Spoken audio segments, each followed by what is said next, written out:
bonsoir. Moi, j'ai une formation de philosophe et Julien Freund n'a joué absolument aucun rôle dans ma formation. Bon, alors je voulais aussi ajouter un porteur de béret célèbre dans la liste mentionnée tout à l'heure, c'est Martin Heidegger. Alors, c'est vrai. On reviendra sans doute sur cet aspect-là. Alors donc, simplement, j'insiste, je reprends un peu ce que vient de dire Jean-Marie, sur le fait que ce n'est pas une conférence, je ne ferai pas de conférence, mais c'est un débat.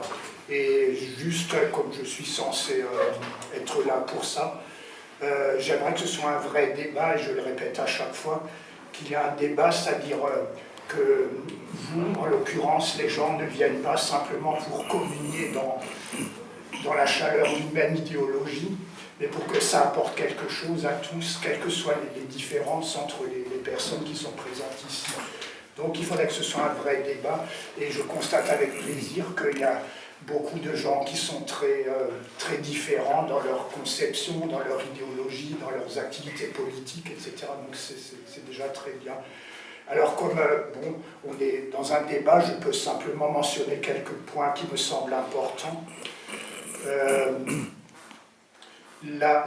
Bon, Julien Freund peut être considéré comme important déjà au départ comme introducteur de la pensée de Max Weber, parce que même encore dans les années 50, Max Weber n'était pas réellement introduit dans la pensée, encore moins dans l'activité universitaire, disons.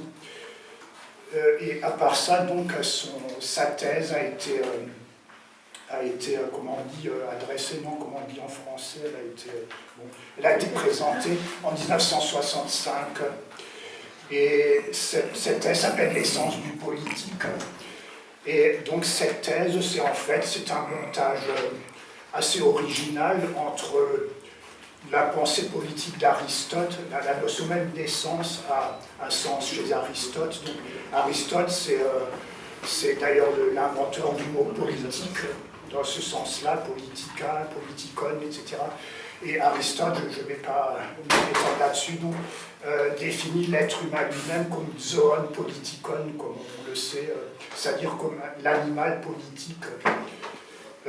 Il y a donc, je disais, cette notion d'essence, et il y a quelque chose dans la pensée d'Aristote, pour aller vraiment très vite, qui est que la connaissance, en fait, pour Aristote, elle consiste à faire d'abord l'expérience sensible des choses, à les percevoir, et ensuite à essayer de dégager, disons, le concept de cette chose.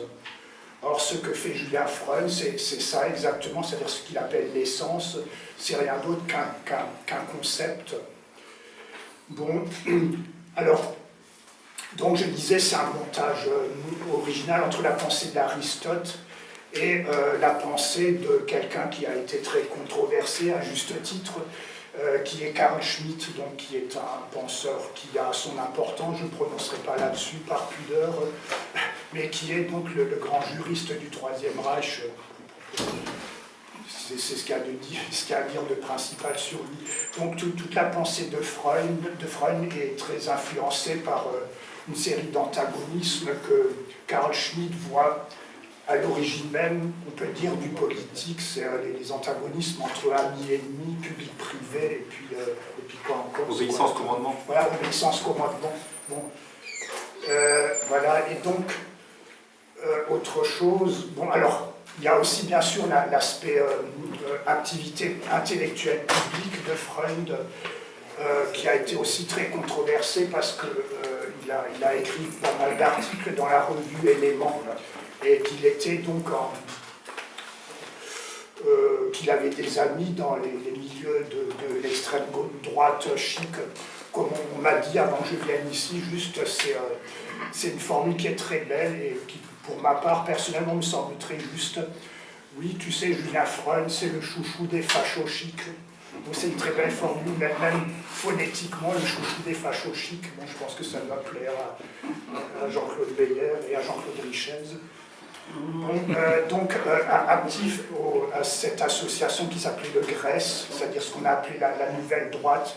C'est une droite qui est vraiment très à droite, où on a des éléments post-pseudo-nietzschéen, un certain paganisme, un certain, disons plutôt un antichristianisme qui s'inspire plus ou moins bien, j'ai envie de dire, de Nietzsche, quoi. Voilà, donc Freud, c'est ça aussi, j'espère bien qu'on parlera de ça, que quelqu'un en tout cas parlera de ça. Alors il y a aussi, pour ce qui peut nous intéresser éventuellement, cet ouvrage auquel il a été fait mention, c'est l'ouvrage sur la décadence. Alors l'ouvrage sur la décadence, c'est un ouvrage assez épais qui fait 408 pages, sorti en 1984. Alors le titre complet me laisse aussi perplexe, mais plutôt dans une perspective philosophique. C'est l'histoire sociologique et philosophique d'une catégorie de l'expérience humaine. Bon, certains d'entre vous savent sans doute que le mot catégorie vient d'Aristote. C'est Aristote qui a inventé le mot catégorie. Mais par catégorie, Aristote entend quelque chose de très précis, qui est une forme de la pensée, c'est-à-dire un concept absolument premier de la pensée humaine, sans quoi on ne peut pas penser. C'est à peu près un synonyme de principe. Et Emmanuel Kant a repris le terme de catégorie exactement dans cette signification-là, bon, sauf qu'il fait une liste des catégories différentes. Bon. Mais ça me laisse perplexe parce qu'on ne trouve pas du tout cette précision et cette rigueur de la signification du terme catégorie dans Julien Freud. Son livre sur la décadence, c'est une liste des auteurs qui ont écrit sur la décadence.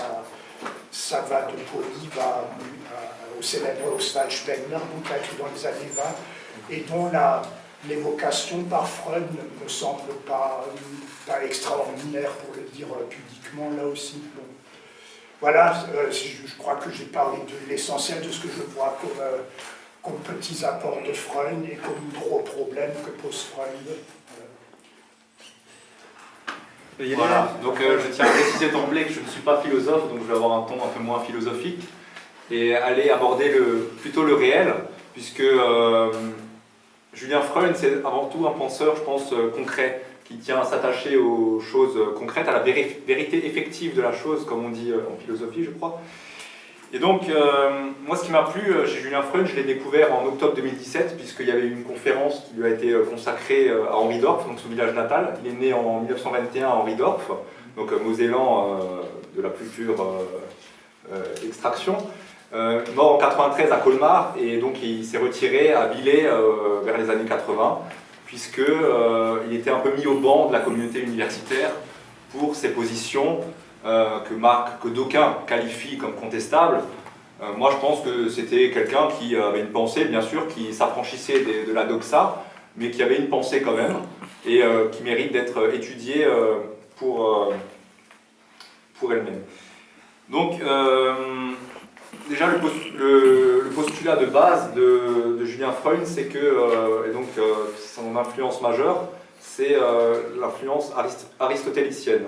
Donc lui, il considère l'homme comme un animal politique, comme a dit Marc, et il considère que finalement les théories du contrat social qui ont été élaborées par Rousseau, par exemple, qui font de l'homme, du citoyen ou de la citoyenneté quelque chose de conventionnel, c'est-à-dire les hommes concluent des pactes entre eux, il considère que c'est quelque chose d'artificiel. Donc lui il dit l'homme est un animal, est un homme sociable, un animal politique par essence, et donc il se méfiera toujours des idéologies un petit peu qui s'illusionnent sur la nature humaine, parce que vraiment il est vraiment attaché aux faits et au concret. Alors le titre de la conférence était Julien Freud est-il un penseur anti-humaniste?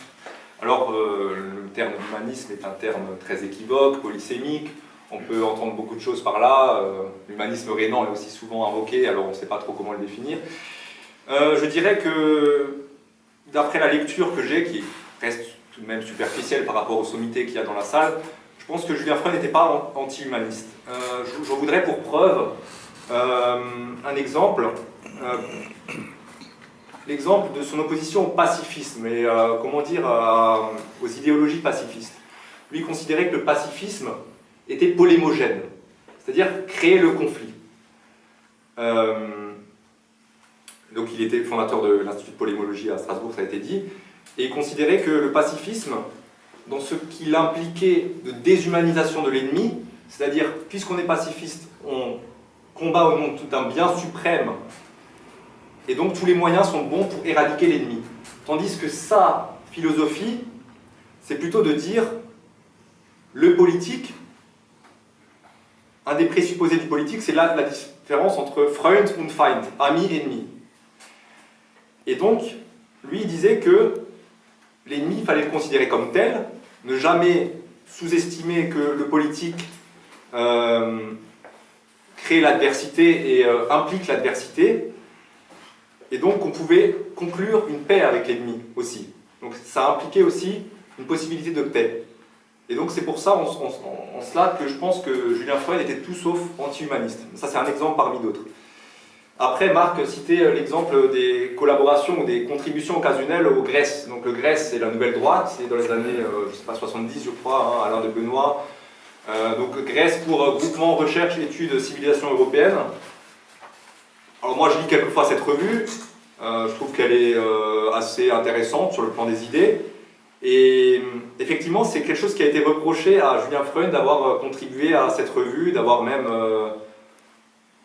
voilà, je dirais, implicitement apporter sa caution aux thèses d'Alain de Benoît, bon alors, soit.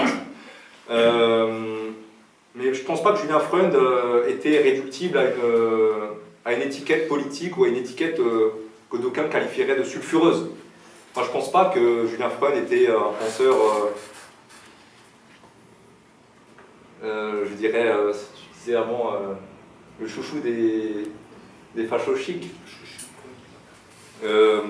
Bon, après on n'est pas forcément, comment dire, maître de sa postérité et de son héritage.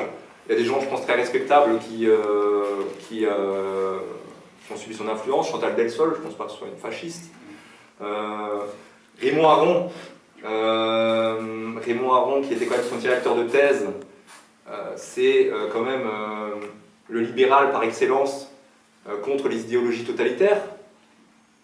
Freud était aussi résistant quand même, il faut le dire, hein, il a été capturé par les nazis. Donc tous ces éléments biographiques sont quand même à mentionner.